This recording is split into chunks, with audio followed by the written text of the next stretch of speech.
الرحیم ان علی قال قال رسول اللہ صلی اللہ علیہ وسلم، حضرت علی کرم اللہ تعالی وجہ الکریم روایت کرتے ہیں کہ رسول اللہ صلی اللہ علیہ وآلہ وسلم نے ارشاد فرمایا، یوشک ان یأتی علی الناس زمان، کہ قریب ہے کہ لوگوں پر ایسا دور آئے گا کہ جس میں اسلام نام کے لیے باقی رہ جائے گا، ولا یبقى من القرآن الا رسمہ، اور قرآن کریم کی رسم باقی رہ جائے گی، یعنی لوگ اس کو صرف رسمی طور پر پڑھیں گے۔ جس طرح سے آج اگر آپ دیکھیں تو لوگ قرآن کو صرف تب پڑھتے ہیں کہ جب کسی کی اصالہ ثواب کے لیے محفل کروانی ہو، کسی کے لیے دعا کروانی ہو، جب گھر میں کوئی بزرگ بیمار ہو تو اس کے پاس بیٹھ کر سورہ یاسین کی تلاوت کی جاتی ہے، اگر کسی کی ڈیتھ ہو جائے، کوئی فوت ہو جائے تو اس کے لیے 100 قرآن پاک 50 قرآن پاک پڑھ کر تو اس کو اصالہ ثواب کرتے ہیں۔ تو قرآن صرف رسماً پڑھا جاتا ہے، نہ اس کے احکامات پر عمل کیا جاتا ہے، نہ اس کے احکامات کو دنیا میں نافذ کیا جاتا ہے، نہ نافذ کرنے کی کوشش کی جاتی ہے۔ کچھ اللہ والے ہیں کہ جو اس کے نفاذ کے لیے کوششیں کرتے ہیں، وگرنہ اکثریت جو ہے یہ اس کو صرف رسمی طور پر پڑھتی ہے۔ ولا یبقى من القرآن الا رسمہ، اور قرآن کریم کی رسم باقی رہ جائے گی۔ مساجدہم عامرۃ وہی خراب، اور مسجدیں آباد تو ہوں گی لیکن ہدایت سے خالی ہوں گی۔ مساجدہم عامرۃ وہی خراب من الہدی، مسجدیں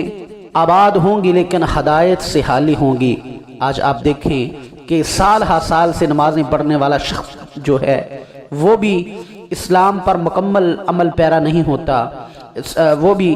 قرآن کے احکامات کو ماننے کے لیے تیار نہیں ہے۔ آپ دیکھتے ہیں کہ اگر قرآن کو پڑھنے والا، قرآن سے ساری عمر اس کو پڑھنے والا پڑھانے والا، اس کی بھی جب شادی ہوتی ہے تو وہ اپنی شادی پر ہندوانہ رسم و رواج کو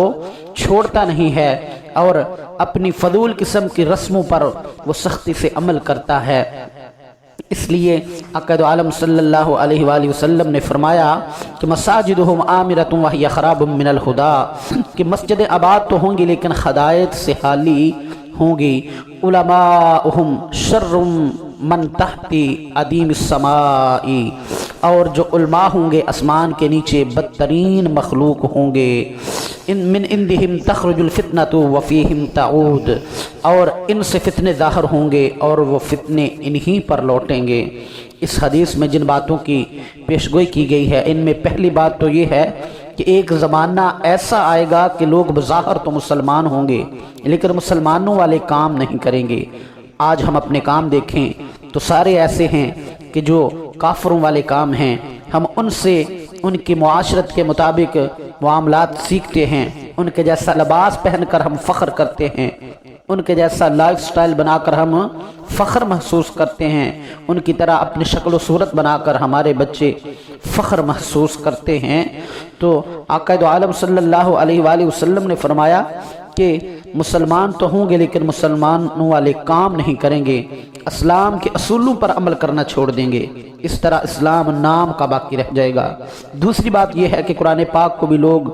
دل و جان سے تسلیم کرنا ترک کر دیں گے۔ جس طرح کہ ایک مسلمان کو قرآن کی حقیقت کو تسلیم کرنا چاہیے، صرف رسمی طور پر قرآن کو مانیں گے۔ آج ایک بہت بڑی تعداد ہماری ایسی ہے کہ ہم کو یہ بھی پتہ نہیں کہ ہم نے سورہ فاتحہ میں کیا پڑھا ہے۔ ہر نمازی نماز میں سورہ فاتحہ کی تلاوت کرتا ہے، 3 4 10 صورتیں اس کو زبانی یاد ہوتی ہیں لیکن اس کے ترجمے کا پتہ نہیں ہوتا کہ اس میں اللہ ہم سے کیا فرما رہا ہے۔ تو صرف رسمی طور پر ہم قرآن کو پڑھتے ہیں۔ اور دوسری بات یہ ہے کہ قرآن پاک کو بھی دل و جان سے تسلیم کرنا ترک کر دیں گے، جس طرح کہ ایک مسلمان کو قرآن کی حقیقت کو تسلیم کرنا چاہیے۔ اور تیسری بات جو ارشاد فرمائی کہ مسجدیں آباد تو ہوں گی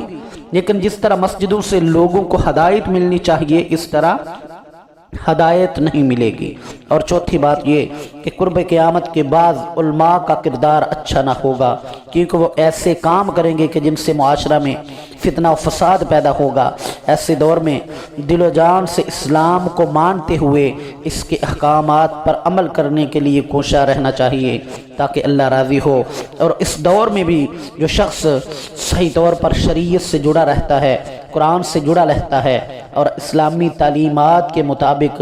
اپنے آپ کو ڈھال لیتا ہے، شریعت کی روح سے اطیع اللہ و اطیع الرسول کی پابندی کرتا ہے، اللہ اور اس کے احکامات کے مطابق وہ زندگی گزار رہا ہوتا ہے، تو یہ ایک بہت بڑی نعمت ہے کہ اس گئے گزرے دور میں جبکہ قرب قیامت کی بہت ساری نشانیاں پوری ہو چکی، تو اس دور میں جو شخص اللہ کے احکامات مان کر زندگی گزارتا ہے وہ شخص بڑا خوش قسمت ہے۔ اللہ